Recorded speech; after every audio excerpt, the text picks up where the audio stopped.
स्वागत है दोस्तों एक बार फिर से आपके अपने YouTube चैनल ड्रीम सॉल्यूशन में। आज हम नया चैप्टर स्टार्ट करेंगे, साधारण ब्याज। तो चलिए, इस चैप्टर शुरू करने से पहले मैं आपको कुछ कंसेप्ट बता देता हूँ, यानी जो फार्मूले इसमें यूज होंगे वो आपको थोड़ा उसके लिए बता देता हूँ। चलिए, तो सबसे पहले हम इसमें देखते हैं मूलधन। मूलधन जिसको हम डोनेट करते हैं, P से डिनोट करते हैं, और इसे हम बोलते हैं प्रिंसिपल। ठीक है, तो दूसरा हमारा आता है समय, जिसमें इसकी ज़रूरत हमको पड़ती है इस चैप्टर में, उसको हम करते हैं डिनोट T से। ठीक है, तीसरा हमारा आता है दर, रेट, उसको हम R से दिखाते हैं। ठीक है, और जो फोर्थ आता है हमारा वो आता है मिश्र धन, उसको हम डिनोट करते हैं A से। ठीक है, यानी इसको हम बोलते हैं अमाउंट।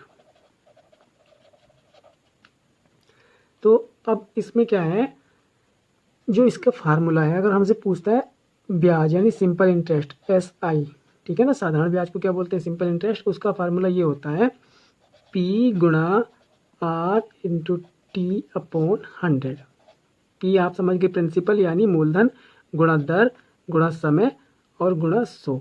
बस इसमें कंडीशन ये होती है, जो दर होती है हमारी, जो रेट होगी, ये क्या होगी, ये हमारी वार्षिक होगी। ठीक है ना, ये हम इसमें वार्षिक काउंट करेंगे। ठीक है, बस इसमें थोड़ा सा आप ये ध्यान रखें, हमारी दर जो इस फार्मूले में यूज होती है वो दर कौन सी होती है हमारी, ये वार्षिक दर होती है। ठीक है ना, और आगे क्या है, एक फार्मूला ये भी कहता है कि अगर हमें मतलब साधारण ब्याज की परसेंटेज निकालनी हो तो हम केवल R इंटू अगर T कर दें, यानी दर को समय से गुणा कर दें, तो हमारी क्या आ जाती है, सिंपल इंटरेस्ट की परसेंटेज आ जाती है। कि जैसे हम मान लें कि 10% वार्षिक मतलब ब्याज की दर है उसकी, और 2 वर्ष का समय है, तो हम कह सकते हैं कि ब्याज कितने % रहा होगा, 10 गुणा 2 यानी 20% क्या होगा, ब्याज होगा। ठीक है ना, 20% यानी कितने, किस पे, मूलधन पे। कि अगर 100 रुपये का मूलधन था तो उसका 20 रुपये क्या होगा, ब्याज होगा। ये आप क्वेश्चन से आप ज़्यादा बेटर समझ पाएंगे, इसलिए हम इसमें समय अपना वेस्ट ना करते हुए चलते हैं क्वेश्चन की तरफ, जिससे आपको ज़्यादा अच्छे से समझ आएगा। ठीक है, बस ये थोड़ा सा ओवरव्यू मैंने दिया है कि क्या चीज़ क्या होता है। ठीक है ना, मूलधन, जो धन हम व्यापार में लगाते हैं या कहीं हम उधार देते हैं किसी को, सबसे पहले तो वो क्या होता है, मूलधन। कितने समय के लिए दिया और कितने ब्याज पर दिया, यानी 100 रुपये पे कितने प्रतिशत हमको, मतलब 100 रुपये पे कितने रुपए मिलेंगे, यानी अगर जब 10% वार्षिक ब्याज दिया है तो 100 रुपये पे 10 रुपये वार्षिक हो गया। ठीक है ना, इस प्रकार से। और मिश्रधन क्या होता है, मिश्रधन होता है मूलधन, यानी जो धन हमने दिया है और उसमें हम क्या करें, ब्याज हम उसमें जोड़ दें, तो वो हमारा टोटल क्या हो जाता है, ब्याज प्लस मूलधन बराबर क्या होता है, मिश्रधन होता है। मिश्र यानी मिश्रण किया हुआ धन, यानी कुछ तो मिश्र होगा ना, तो वो होता है ब्याज और मूलधन का। ठीक है ना, चलिए चलते हैं क्वेश्चन नंबर 1 की तरफ। क्वेश्चन नंबर 1 क्या कह रहा है, 988 रुपये की राशि 18% वार्षिक ब्याज की मतलब वार्षिक दर से 5 वर्ष के अंत में कितना साधारण ब्याज अर्जित होगा। यानी इस राशि पर इतने ब्याज की दर से या वार्षिक दर से 5 वर्ष के अंत में कितना ब्याज अर्जित होगा। ब्याज पूछा है, अगर धन पूछता तो हम कह सकते थे कि मिश्र धन अगर पूछता तो उसमें ब्याज के साथ ये राशि भी ऐड हो जाती है। ठीक है ना, तो हमसे क्या पूछा है, केवल ब्याज पूछा है। देखिए, मूलधन हमारा क्या हो गया, यानी P बराबर इसमें क्वेश्चन में दिया हुआ है, P दिया है आपका 988, है ना, P दिया, ये तो P हो गया क्योंकि क्या हो गया हमारा मूलधन। ठीक है, और इसके बाद ये मूलधन हो गया, ये दर दे रखी है हमारी, यानी R बराबर दे रखा है 18% और टाइम बराबर दे रखा है 5 वर्ष। तो हम अगर ब्याज का यानी SI का फार्मूला क्या था हमारा, P into R into T बटे 100। तो P कितना है 988 गुणा R कितना है 18 और T कितना है 5 बटे 100। तो इसमें क्या करेंगे हम, ये कितना हो जाएगा 988 गुणा 90, यानी 18 पंजे 90 हो गया, और ये आ गया 100। एक जीरो से एक जीरो आपका कैंसिल हो गया। अब 9 की जब हम इसमें गुणा करेंगे तो ये कितना जाएगा 88 92, ये इसकी गुणा करके आएगा 972। ठीक है ना, बटे अगर 10 है तो 1 के बाद दशमलव लग, यानी 1 से पहले दशमलव लग जाएगा, तो वो कितना हो जाएगा आपका, वो हो जाएगा 88 92 यानी 889.2 आपका आंसर हो जाएगा। यानी कितना 889.2 या 20, ठीक है, यानी ऑप्शन नंबर बी आपका क्या हो गया, करेक्ट हो जाएगा, यानी 889.20 पैसे। ठीक है, चलिए चलते हैं क्वेश्चन नंबर 2 की तरफ। क्वेश्चन नंबर 2 क्या कह रहा है, एक व्यक्ति ने 8,500 रुपये साधारण ब्याज पर 9% वार्षिक दर से उधार लिए और 2.5 वर्ष के अंत में उसे कितना धन वापस देना होगा। अब देखिए रुपए इतने जो है उधार लिए हैं, तो ये क्या हो गया, ये हो गया पी, और ब्याज पर यानी ये दे रखी है 9% वार्षिक दर, ये आ गई आर। 9% वार्षिक ब्याज की दर से लिए हैं उधार उसने, टाइम कितना दे रखा है, टी बराबर 2 सही 1/2, यानी इसको हम 5/2 भी लिख सकते हैं या 2.5 भी लिख सकते हैं, उससे कोई बड़ा इशू नहीं है। हमको क्या निकालना है, कितना धन वापस देना होगा। तो कितना धन वापस देना होगा का मतलब इसमें ब्याज नहीं पूछा है, ब्याज करने का मतलब क्या है, धन, यानी ब्याज सही। जब उधार उसने मान के चलो उसने 100 रुपये उधार लिए हैं किसी से, तो जब वो वापस करेगा तो वह ब्याज सहित वापस करेगा। सपोज करो अगर उसने 5 रुपये उसके ब्याज के हो गए, तो वापस कितना धन देगा, 100 + 5 रुपये, क्योंकि 100 तो उसके हैं ही, ब्याज सहित देगा, तो कितने हो गए, 105 रुपये वापस करेगा। तो ये क्या हो गया, मिश्र धन होता है ना, मिश्र धन बराबर क्या होता है, मूलधन प्लस ब्याज।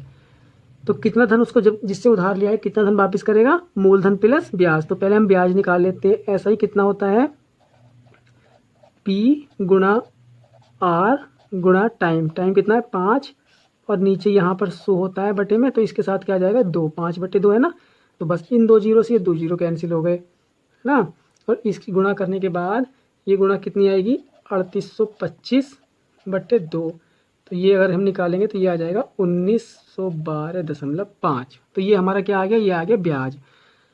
इतना तो ब्याज वापस करेगा, और उसके क्या है जो पैसे लिए थे वो भी वापस करेगा, तो वो कितने हो गए, 8,500 + 1912.5, इन दोनों को ऐड कर देंगे तो ये हमारा क्या आ जाएगा, कुल ए आ जाएगा, यानी मिश्र धन आ जाएगा।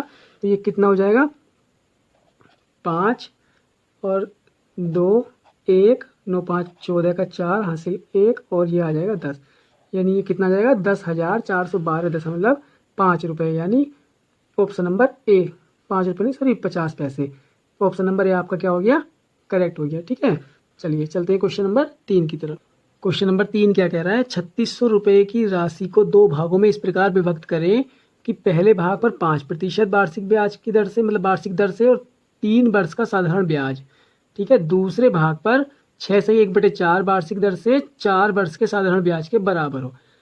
इसमें क्या दे रखा है, इसमें दे रखा है कि एक राशि को 2 भागों में बांटना है, जिसका एक ब्याज यानी सिंपल इंटरेस्ट पहला, सिंपल इंटरेस्ट दूसरे के बराबर हो, ठीक है ना, दूसरे के बराबर हो। अब पहले वाले में क्या कंडीशन दे रखी है, 3600 रुपये की राशि है, कितने की, 3600 रुपये की राशि है, और वो क्या है देखिए, तो उस राशि का भी बाद में देखते हैं, पहले क्या हम अगर फार्मूला यूज करें तो देखो क्या होता है, P × R × T, तो R भी डिफरेंट है तो इसे R1 मान लेते हैं। P क्या है, P है हमारा, P भी अलग अलग है, क्योंकि 3600 राशि को 2 भागों में डिवाइड करना, अब ये कितना कितना डिवाइड करना ये हमको नहीं पता है, ठीक है ना।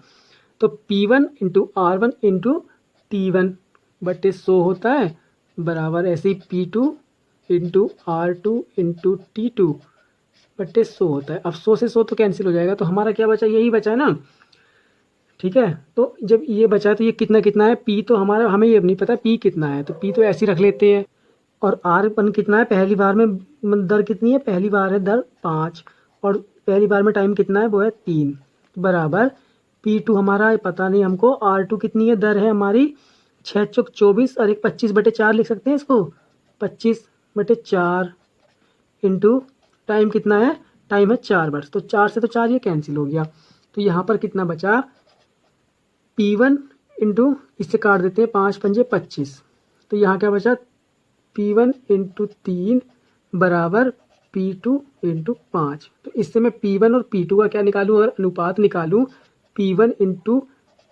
अनुपात P2 के बराबर किसके होगा, P1 की वैल्यू कितनी होगी, जो P2 के बराबर में है 5 अनुपात, और इसकी कितनी हो जाएगी 3, अनुपात कितना आ गया 3 का। तो यानी जो राशि है 2 भागों में बटी है वो 5 के और 3 के अनुपात में बटी है, ठीक है ना, एक को 5 भाग चलेगा और एक को 3 भाग, अगर दोनों को जोड़ दें यानी 5 + के 3 बराबर कितना हो गया, 8 भाग, मतलब कुल कितने भाग हैं उसके 8, और 8 भाग की हमको कितनी दे रखी है राशि, 3600 रुपये। अगर हम यहाँ से 1 भाग की राशि निकालें तो वो कितनी आ जाएगी 3600/8। ठीक है, तो हमसे पूछा क्या है क्वेश्चन में, हमसे पूछा है राशि वो कितनी कितनी होंगी, यानी एक तो 5 भाग की वैल्यू और एक 3 भाग की वैल्यू। तो 1 भाग की वैल्यू जब हमारी ये आ गई तो 5 भाग की कितनी हो जाएगी, 5 से गुणा कर दो इसको, तो ये आ जाएगी 5 की कितनी कि 4 9 36 यानी 900 और 4 दूनी 8, और इसको करेंगे 2 से तो ये कितना कट जाएगा 450। तो 450 को जब 5 से गुणा करेंगे तो ये कितना आ जाएगा, ये आ जाएगा आपका 2250।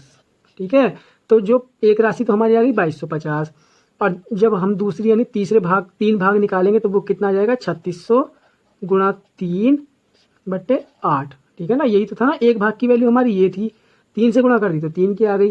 तो वही सेम चीज़ कि इसको जो हम काट रहे हैं तो ये 450 आ रहा है, और जब 450 की 3 से गुणा करेंगे तो ये हमारा कितना आ जाएगा, ये आ जाता है हमारा 1350। तो हमारा ऑप्शन कौन सा करेक्ट हो जाएगा, ऑप्शन नंबर ए करेक्ट हो जाएगा। ठीक है ना, चलिए चलते हैं क्वेश्चन नंबर 4 की तरफ। क्वेश्चन नंबर 4 क्या कह रहा है, एक्स तथा वाई को दो समान राशियां 7.5% वार्षिक दर से 4 वर्ष तथा 5 वर्ष के लिए उधार दी गई। यानी एक्स को भी उतने ही रुपए दिए गए हैं जितने वाई को दिए गए हैं, यानी रुपए जो मतलब मूलधन क्या है इनका वो सेम है। ठीक है ना, अब समय अलग अलग है और वार्षिक ब्याज भी क्या है, मतलब जो दर है जिस दर पर दिया गया है वो भी सेम है। तो इनके द्वारा दिए गए ब्याज में अंतर आ रहा है, अंतर कितना आ रहा है, वो आ रहा है 150 रुपये का। तो प्रत्येक को दी गई राशि कितनी है, इसमें भी क्या निकालनी है हमको, राशि निकालनी है। अब राशि बराबर है, एक की निकाल दो तो वो सेम ही होगी, है ना। तो हम कह सकते हैं कि P1 बराबर P2 है, वो किसके, P के, दोनों की राशि क्या है, सेम है। और R1 बराबर R2 बराबर कितनी दे रखी है, 7.5%। और टाइम क्या है, T1 है 4 वर्ष और T2 है 5 वर्ष, यही तो कहा ना क्वेश्चन में।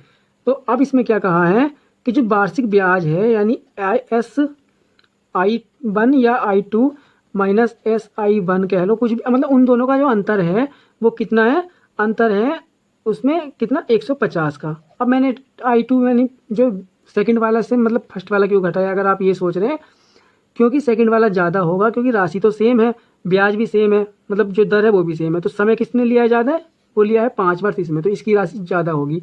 अगर आप इसको भी पहले करेंगे तो वो माइनस में निकल कर आएगी, उससे कोई फर्क नहीं पड़ता। ठीक है ना, उससे वो कोई इतना बड़ा इशू नहीं है, आप इससे भी कर सकते हैं। ठीक है ना, बस इससे क्या है, माइनस में नहीं आएगा। देखिए आगे इसका हम निकालें क्या, ब्याज, वो कितना निकालेंगे, P गुणा R गुणा T बटे क्या था, 100 था ना। तो देखिए, तो अब हम क्या करेंगे, इसमें क्या क्या चीज़ इनकी कॉमन थी, एक तो P कॉमन है, एक R कॉमन है। ठीक है ना, R क्या है 7.5 यानी दोनों के लिए बराबर है, T तो चेंज है, तो बस हम क्या करेंगे, P गुणा 7.5/100 ये ले लेते हैं बाहर। ठीक है ना, इसमें क्या है, ये चीज़ें कॉमन थी, अगर आप ऐसे भी नहीं करेंगे, सबका अलग अलग करेंगे तो बाद में कॉमन आ जाएगा। तो ये चीज़ें दोनों में रहेंगी, तो ये चीज़ हमने बाहर ले ली। बचा क्या है, क्या अंदर, यानी T बचा, T2 कितना है 5 माइनस, और T1 कितना है 4, यही तो तब बचा ना बस। तो इसमें क्या है, बराबर कितना अंतर कितना आ रहा था इन दोनों का, 150। तो हम क्या करेंगे, ये 0 एक यहाँ लगा लेते हैं। ठीक है ना, ये दशमलव हटाकर, तो 75 से अगर हम इसको काटे तो ये कितना बचेगा, 2 बार कट जाएगा 150। तो यहाँ कितना बचेगा, 1, 5 में से 4 गया, 1 बचा। तो बस क्या बचा, P बटे 1000 बराबर 2। तो P की वैल्यू कितनी आ जाएगी, ये 1000 था, तो ये कितनी आ जाएगी, P की वैल्यू 2 गुणा 1000, तो कितनी आ जाएगी 2000। यानी जो राशि उनको दी गई थी एक्स और वाई को, वो कितनी थी, 2,000 रुपये की राशि थी। ठीक है ना, तो आपका ऑप्शन नंबर कौन सा करेक्ट हो जाएगा, आपका ये आपका सी करेक्ट हो जाएगा। ठीक है ना, ऑप्शन नंबर सी करेक्ट हो जाएगा। ठीक है, चलिए चलते हैं क्वेश्चन नंबर 5 की तरफ। 5 का कह रहा है, अरुण ने 4 वर्ष के लिए किसी धनराशि का साधारण ब्याज की एक निश्चित दर पर निवेश किया, यानी एक निश्चित दर है। यदि उसने इसी राशि का 6 वर्ष के लिए निवेश किया होता तो उसके द्वारा जो अर्जित ब्याज की राशि पहले वाले जो ब्याज की राशि है उससे 50% अधिक होती।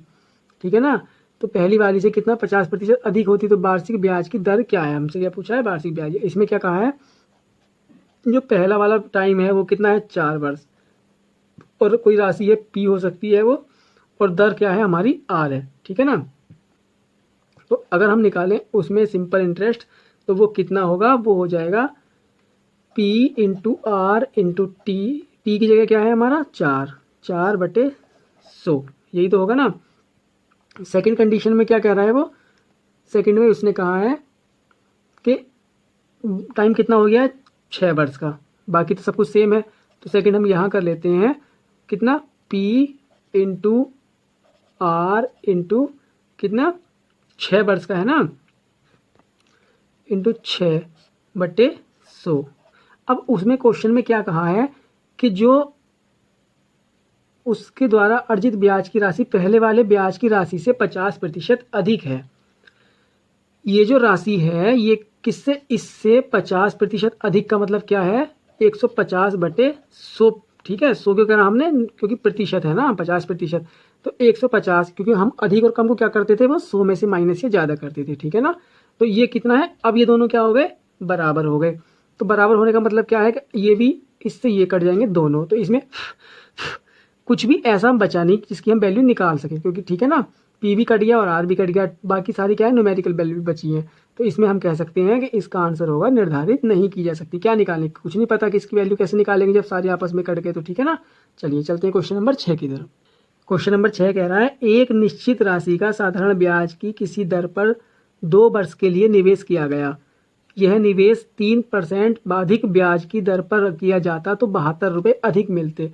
यानी देखिए 2 वर्ष के लिए किया गया था, ठीक है। अगर इसको 2 वर्ष में, मतलब 2 वर्ष के लिए जब किया गया है, अगर 3% अधिक पे कर देते 2 वर्ष के लिए, तो कितना धन अधिक मिलता, 72 रुपये अधिक मिलते। कितने रुपए, 72 रुपये अधिक मिलते। 3% की क्या है, तो 3% जब वार्षिक ब्याज मतलब वार्षिक मिलते अधिक, तो 2 वर्ष में कितना मिलता, क्योंकि ये तो जो दर होती है तो हमारी वार्षिक होती है ना, मैंने आपको बताया था ये क्या होगी, ये वार्षिक होगी। तो 1 वर्ष में 3% है, तो 2 वर्ष में कितना हो जाएगा, ये हो जाएगा 6% पे कितना होता, 72 रुपये मिलते, ठीक है। तो 6% हमारा किसके बराबर हो जाएगा, 72 के। भाई जब 3% वार्षिक पे तो मिलते ना 72, और समय है कितना 2, 1 वर्ष में 72 रुपये मिल रहे हैं, तो 2 वर्ष में कितने मिलेंगे, यानी 6% हो गया, तो वो कितना हो गया 72 रुपये, क्योंकि समय कितना है 2 साल का है, ठीक है। तो अब देखिए हम इससे कहें कि 1% की वैल्यू अगर हम निकालें तो वो कितनी आ जाएगी, 72/6, यानी कितनी 6 एकम 6 और 6 दूनी 12, यानी कितनी आ जाएगी 12। 1% की वैल्यू हमसे पूछा क्या है क्वेश्चन में, यह राशि कितनी है। तो कोई भी अगर राशि होती है वो कितनी होती है, 100% के बराबर, ठीक है। तो 100% की वैल्यू कितनी हो जाएगी, 12 गुणा 100 बराबर कितनी, 1200 रुपये हो जाएंगे, ठीक है। ऑप्शन नंबर आपका क्या हो जाएगा, ए करेक्ट हो जाएगा। आप समझ पाए। बस इसमें थोड़ा सा क्या था कि जो निवेश हमने किया है, जो धन हमने दिया है, अगर उसमें वो 3%, सपोज करो अगर उसने 10% वार्षिक पे दिया है, अगर वो 13% पे देता, यानी 3% बढ़ाकर देता, तो उसको कितने रुपए मिलते हैं, 72 रुपये अधिक मिलते। ये कितना, 3% बढ़ाने पर कितने मिल रहे हैं, 72। अब चूंकि ये होती है वार्षिक, तो हम जितना समय मिल रहा है उस समय मतलब उसमें दे रखा है क्वेश्चन में, उससे क्या करेंगे, हम इसको गुणा करेंगे, यानी कितनी, अगर 2 वर्ष है तो 2 तिया 6, तो ये 6% की वैल्यू हो गई है ना। बस थोड़ा सा इस चीज़ का ध्यान रखिए, क्योंकि दर वार्षिक होती है और जितना समय दे रखा है उसके अकॉर्डिंग हमको लेना है, ठीक है। चलिए चलते हैं क्वेश्चन नंबर 7 की तरफ। क्वेश्चन नंबर 7 क्या कह रहा है, ब्याज पर देने वाले एक व्यक्ति को ज्ञात हुआ कि उसके धन पर ब्याज की दर में 8% से 7.3/4% गिरावट होने पर उसकी वार्षिक आय में 61 रुपये 50 पैसे की कमी आ जाती है। तो जब कमी या वृद्धि होती है, मैंने आपको हमेशा बताया कि दोनों का क्या लेते हैं, अंतर। यानी एक तो 8% है और दूसरा कितना है 7.3/4। इसको अगर हम करेंगे तो 7 चौक 28 और 3 31, कितना हो गया, 7 चौक 28 और 3 31/4 हो गई है। तो एक दर, यानी वो कह रहा है कि इतने से गिरकर यानी इतनी हो गई है, यानी इतने से इतनी कम हो गई है, होने पर उसकी वार्षिक आय में कितनी कमी हुई, 61 रुपये 50 पैसे की।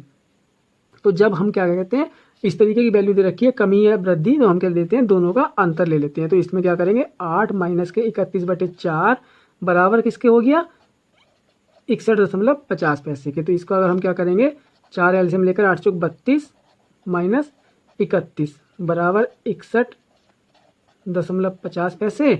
तो ये क्या हो जाएगा, यहाँ से यहाँ ये तो बचेगा 1%, यानी 32 माइनस 31 कितना हो जाएगा, ये तो बचेगा 1/4, तो 4 यहाँ पर चला जाएगा। तो 1% की वैल्यू कितनी हो गई, 61.50 गुणा 4, क्योंकि जो बटे वाला 4 था वो इधर चला गया। तो ये इसकी गुणा करके ये कितना आ जाएगा, ये आ जाएगा 246.0। ये आ गई 1% की वैल्यू। हमसे पूछा क्या है कि उसकी पूंजी कितनी है, यानी 100% की वैल्यू, कोई भी धन कितना होता है 100%। तो इसे क्या करेंगे हम 100 से गुणा कर देंगे, तो 246 और गुणा करके 100 की कितना आ जाएगा, ये आ जाएगा 24,600, यानी ऑप्शन नंबर आपका क्या, बी करेक्ट हो जाएगा। ठीक है, चलिए क्वेश्चन नंबर 8 करते हैं। क्वेश्चन नंबर 8 कह रहा है किसी राशि पर 8% वार्षिक दर से 6 वर्ष में उपचित साधारण ब्याज 1200 रुपये है। ब्याज हमारा दे रखा है, क्या है, एसआई की वैल्यू हमारी दे रखी है 1200 रुपये और आर की वैल्यू दे रखी है 8% और टाइम दे रखा है 6 वर्ष। ठीक है, 6 वर्ष। तो इस मूलधन से 3 गुनी राशि पर, इस मूलधन से यानी जो इसका पी निकल कर आएगा उसको हम क्या करेंगे 3 से गुणा कर देंगे, तो उस राशि पर 10% वार्षिक दर से 2 वर्ष के अंत में, तो हमसे 2 वर्ष के अंत में पूछा है कि ब्याज कितना होगा। देखिए, तो पहले तो हम निकालते हैं कि इसका मूलधन है कितना। तो मूलधन कैसे निकालेंगे, ऐसा ही बराबर क्या होता था, P इंटू आर कितना है 8 इंटू टी कितना है 6/100।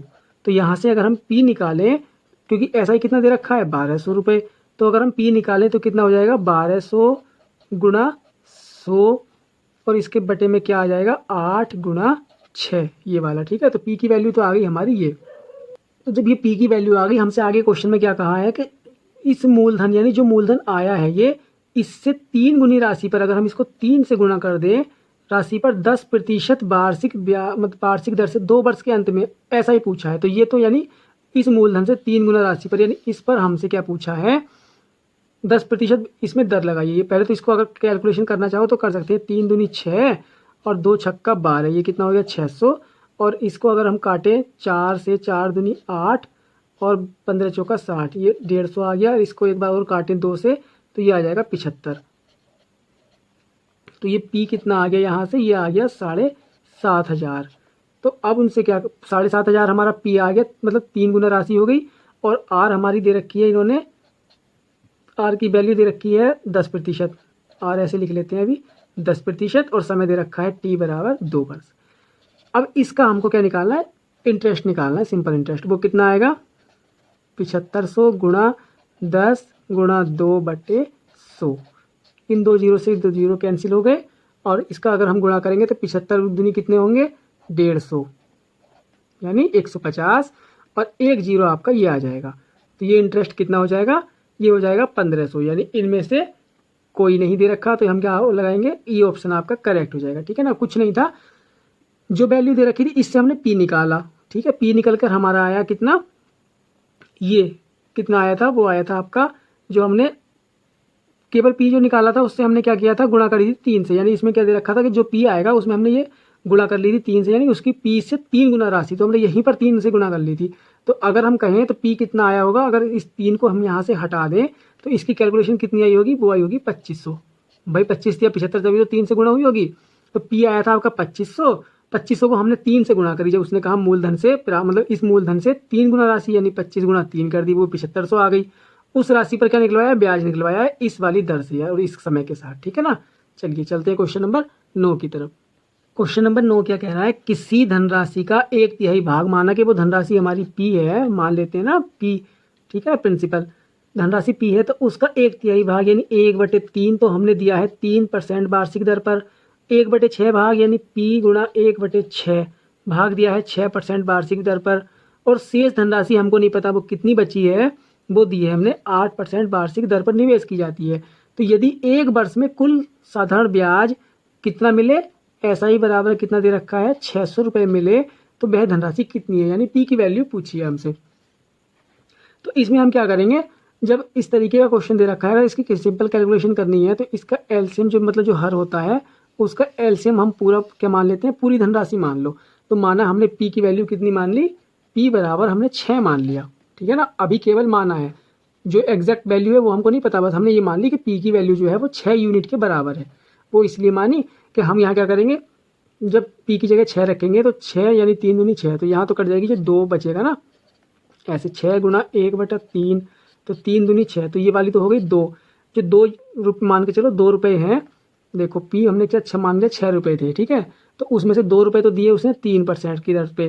ठीक है, और यहाँ पर अगर हम रखेंगे 6 गुणा 6, तो ये 1 रुपया दिया है उसने 6% की दर से। ठीक है ना, और जब कुल 6 रुपये थे तो ये कितने चले गए, 2 रुपये यहाँ चले गए, 1 यहाँ चला गया, तो 6 माइनस के 1 प्लस के 2 कितना बचा, यानी 6 माइनस 3 बराबर कितना बचा, शेष धनराशि यानी 3 रुपये क्या है वो दिए गए हैं 8% वार्षिक दर से। अब आप समझ पा रहे हैं ना क्वेश्चन को।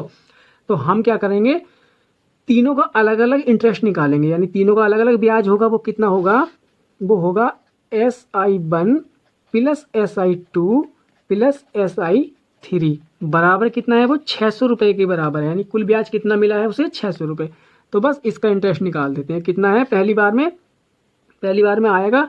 देखिए P हमारा कितना है, यहाँ पर जो पहली बार में था वो आया था 2, जो 2, ठीक है। तो इंटरेस्ट कितना होता है, P गुणा R कितना था, R था इसका 3, और टाइम कितना था, टाइम जो दिया हुआ था, टाइम इसमें दे रखा है 1 वर्ष, तो वो तो सभी के लिए है, ठीक है ना।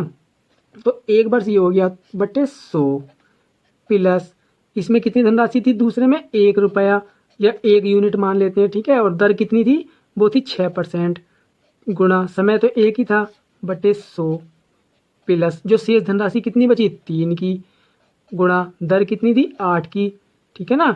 और समय कितना था 1 का बटे 100 बराबर कितने के है, ये 600 के बराबर है। हमको क्या निकालना है, हमको निकालते हैं यहाँ से 1 यूनिट की वैल्यू निकालते हैं पहले, और तब हम क्या करेंगे, P बराबर 6 यूनिट मानी है, तब हम उसको 6 से गुणा करके 6 यूनिट यानी कुल वैल्यू आ जाएगी। तो ये क्या करेंगे, हम यहाँ से 100 कॉमन ले लेंगे, 100 ये कॉमन आ गया, यहाँ क्या बचा 3 दूनी 6 प्लस यहाँ भी 6 बचा, और यहाँ क्या बचा 8 या 24 बराबर कितना आ गया, ये 600। देखिए ठीक है ना, ये कितना आ गया 600, तो ये कितना आ जाएगा 6 दूनी 12 और 12 और 24 यानी ये आ जाएगा 36 बराबर कितना आ जाएगा, 2 जीरो ये थे और 2 जीरो क्या आ जाएंगे ये वाले। तो यहाँ से 1 की यूनिट की वैल्यू कितनी आ जाएगी 60,000 बटे 36। हमसे क्या पूछा है हमारी, क्योंकि ये तो 1 यूनिट की वैल्यू और P बराबर हमारी कितनी है 6 यूनिट है, तो हमको चाहिए 6 यूनिट की वैल्यू। तो इसे अगर हम 6 से गुणा कर दे तो ये कितना आ जाएगा हमारा 6 यूनिट की वैल्यू। तो 6 छंग 36 और 6 से 6 कट जाएगा, तो हमारी जो धनराशि वो कितनी आ जाएगी 10,000 रुपये आ जाएगी। यानी ऑप्शन नंबर हमारा कौन सा करेक्ट हो जाएगा, वो हमारा डी ऑप्शन करेक्ट हो जाएगा, ठीक है ना। आप इसको एक बार फिर से देख लीजिए, आपको शायद अभी थोड़ा सा कन्फ्यूजन हो, बस कन्फ्यूजन की कोई ऐसी ज़रूरत नहीं है। SI1 यानी पहली राशि पर जो हमारा इंटरेस्ट होगा प्लस दूसरी पर जो होगा प्लस तीसरी पर जो होगा वो हमारा 600 दिया हुआ है, बस ये क्या है गिवन है, ठीक है ना। इसके अकॉर्डिंग हमने क्वेश्चन को किया है कि पहला इंटरेस्ट निकाला, हमने मान लिया कोई भी राशि, हमने ऐसी मान ली, इसकी जगह कोई भी ले सकते हैं, बस इसलिए मानी कि इससे क्या है हमारा तिहाई का और जो 1/6 का था वो हमारी कैलकुलेशन आसान हो जाती है, इसलिए LCM मान लेते हैं, ठीक है ना। ऐसी राशि जिससे गुणा करने पर ये कट जाए, तो वो हमने 6 यूनिट मान ली, तो हमने 1 यूनिट की वैल्यू निकाल के जितनी भी यहाँ मानेंगे उससे गुणा कर देंगे, ठीक है ना। बस वही हमने किया है। तो फ्रेंड्स आज के लिए इतने काफ़ी, वीडियो काफ़ी लंबी हो गई। मिलते हैं नेक्स्ट वीडियो में नेक्स्ट क्वेश्चन के साथ, तब तक के लिए बाय बाय।